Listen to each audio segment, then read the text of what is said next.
একে তো তীব্র গরম, সঙ্গে থাকে গাড়ির যানজট আর ভিড়। ঠেলাঠেলি করে ঘেমে নিয়ে অফিসে পৌঁছাতে পৌঁছাতে একাকার অবস্থা। মনে হয় একটু পানি পেলে শরীরটা জুড়িয়ে যেত। তবে এমন এক শহর আসলেই আছে, যেখানকার মানুষ নদীর স্রোতে ভেসে ভেসে চলে যান অফিসে।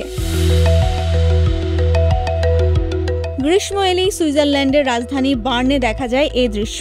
গরম, ব্যস্ত রাস্তা আর তীব্র যানজট এড়াতে শহরবাসীর অনেকেই নেমে পড়েন নদীতে।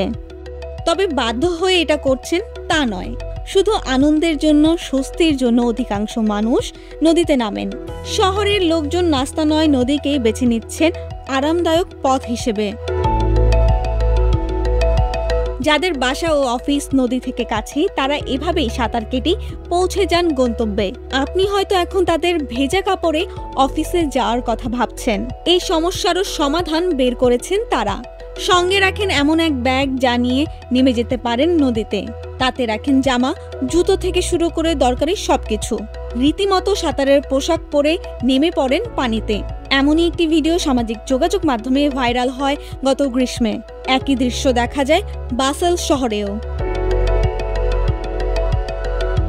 এখন নদীর পাশে যাদের বাসা, তারাও হয়তো এই কাজ করার কথা ভাবতেই পারেন। তবে সাবধান, কারণ নদীপথে চলাচলের নিয়ম না জানলে নদী হয়ে উঠতে পারে বিপজ্জনক। অসতর্কতার কারণে ঘটতে পারে দুর্ঘটনা। এমনটা বলেই সতর্ক করা হয়েছে সুইজারল্যান্ডের বার্ন শহরের লোকজনদের।